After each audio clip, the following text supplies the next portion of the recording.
Welcome to my presentation on trauma theory. I will explain the origins, principles, applications, and evidence.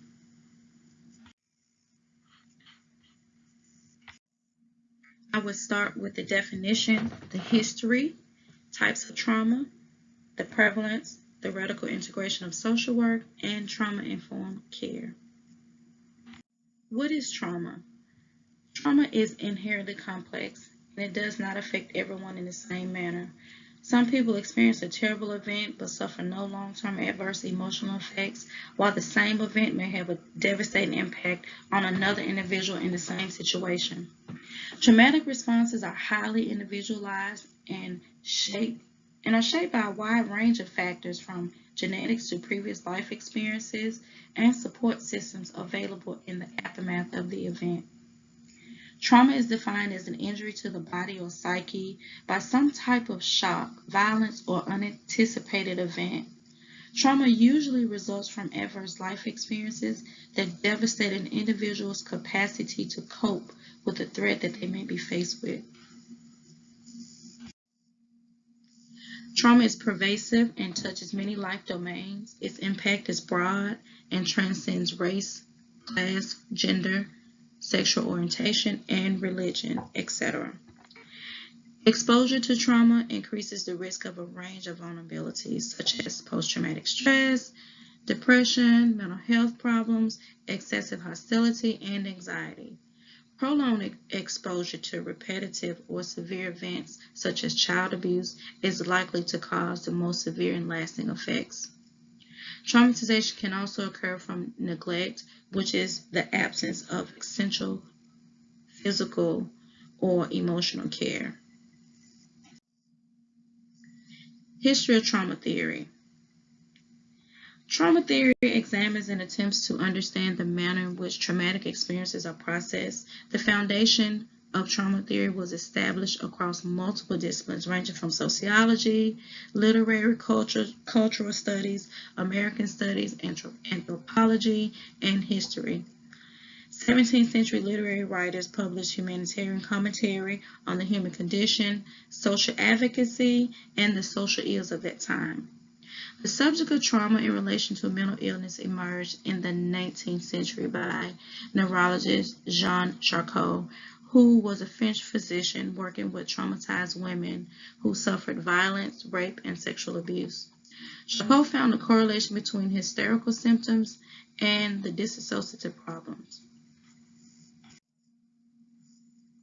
Although the timeline is blurred between Charcot's work and Freud's work during the late 1890s to 1900s, Freud was a neurologist and psychoanalyst who was influenced by Charcot's work, especially in his studies of hysteria.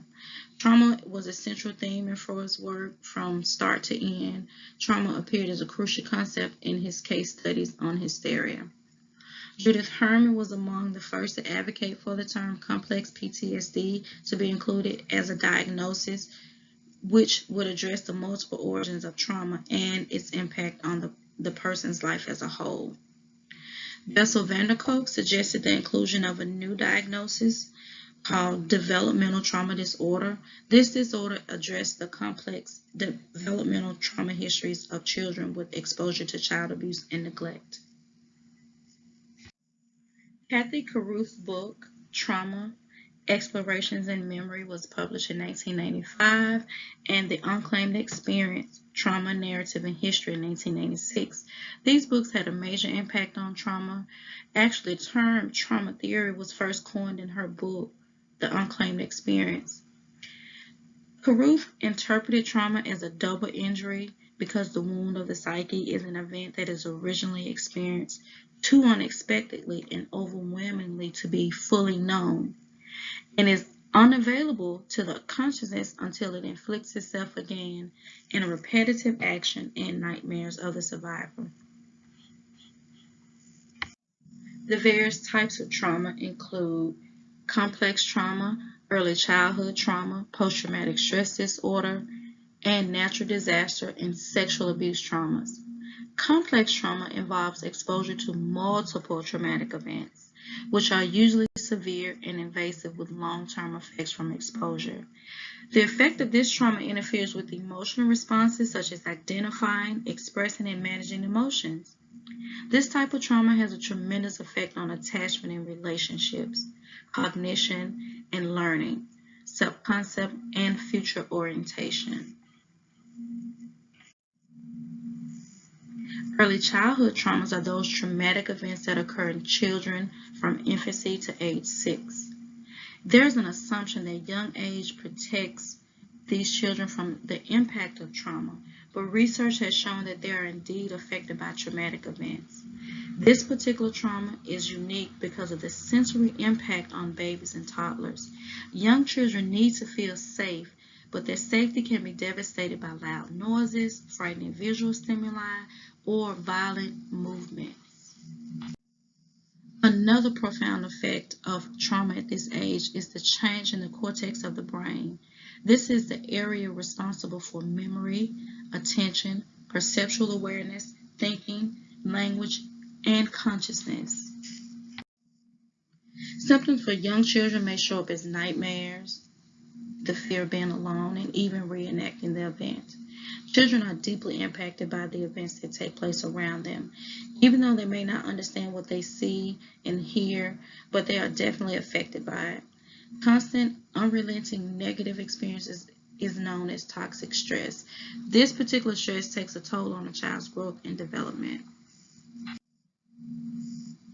Adverse childhood experiences. The CDC Kaiser Permanente Adverse Childhood Experiences Study is one of the largest investigations of childhood abuse, neglect, and the impact on their health and well-being later in life. The original ACE study was conducted at Kaiser Permanente from 1985 to 1997 with 2 waves of data collection. Over 17,000 health maintenance organization members from Southern California received physical exams. They completed confidential surveys regarding their childhood experiences and on their current health status and behaviors. So the ACEs are common. Almost 2/3 of the study participants reported at least one ACE, and more than 1 in 5 reported 3 or more ACEs.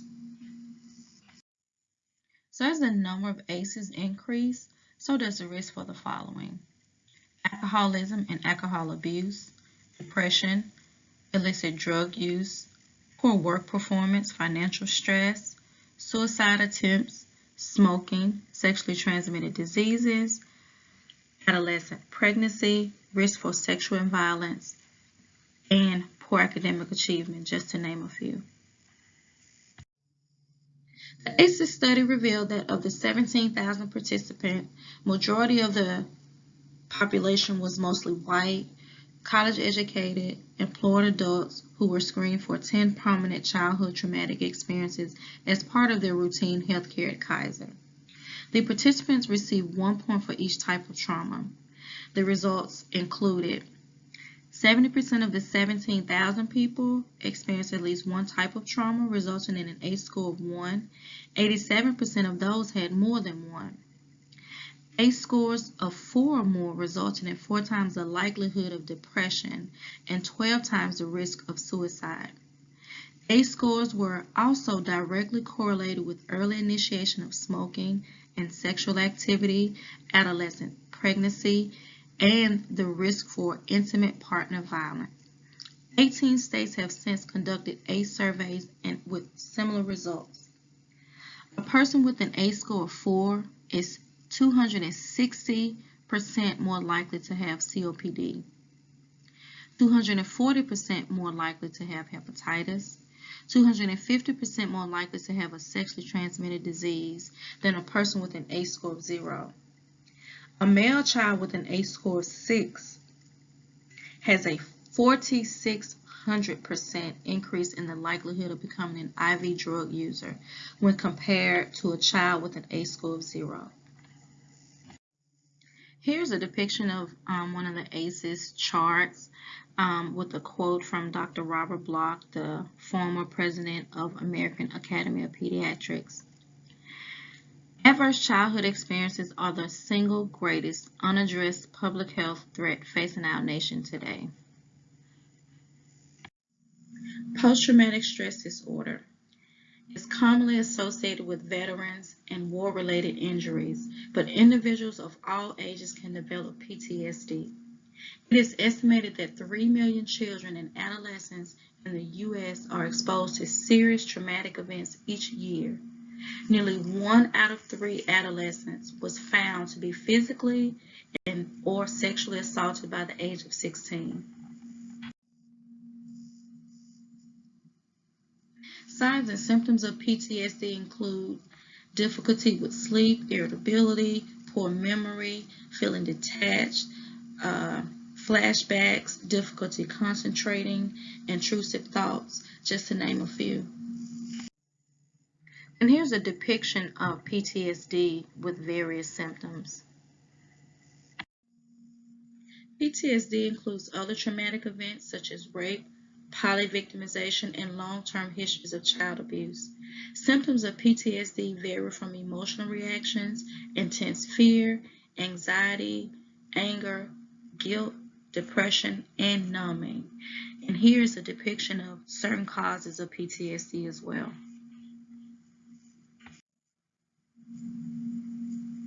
Sexual abuse is incredibly prevalent and traumatic for children. Children who are victims of sexual abuse display a range of symptoms that may include anxiety, depression, nightmares, sleep disturbances, as well as angry outbursts. Multiple traumas can have long-term consequences on a child's physical and mental health. Natural disasters, such as wildfires, hurricanes, tornadoes, floods, earthquakes, and extreme weather conditions such as droughts, extreme heat, and storms, etc. They leave behind devastating traumatic effects on communities. Psychological effects of the aftermath of these disasters can be the most damaging, such as losing loved ones, losing housing, personal property, displacement, and economic hardship. Many experience hopelessness, shock, depression, anxiety symptoms as a result of a disaster trauma. And here are depictions from the aftermath of Hurricane Katrina.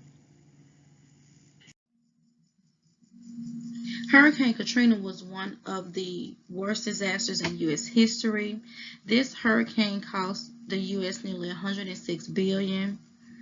62 tornadoes in the state spawned from this particular hurricane, and almost an estimate of 1,200 lives were lost.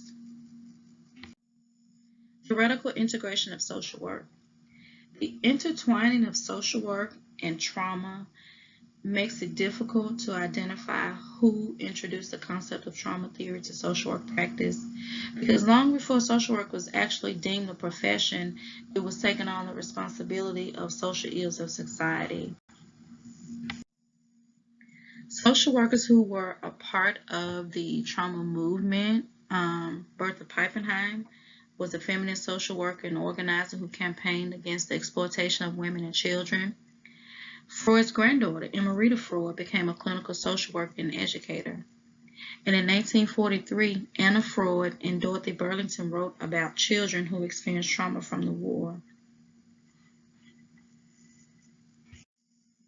Trauma-informed care.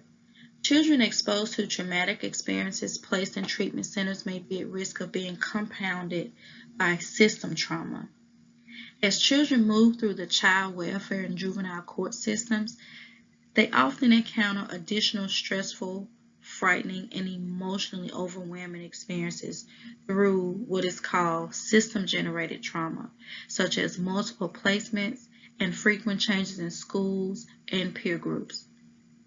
Trauma-informed services addresses the dynamics and impact of complex trauma on youth through a focus on avoiding inadvertently re-traumatizing them when providing assistance within the mental health system. According to Jill Levinson, trauma-informed care is a model of social service delivery aimed at reducing symptoms resulting from the negative sequelae of trauma. Trauma-informed care is a strength-based framework that is grounded in understanding of the impact of trauma. It focuses on the client's strength while empowering them to build on those strengths in order to develop resilient coping mechanisms to build a healthy foundation. Trauma-informed care seeks to understand the complex impact of the exposure to trauma and violence and how the environmental interactions can help facilitate healing. Trauma-informed care prescribes a basic set of guiding principles that consist of safety, trustworthiness and transparency, peer support, collaboration and mutuality, empowerment and voice and choice, and cultural, historical, and gender issues.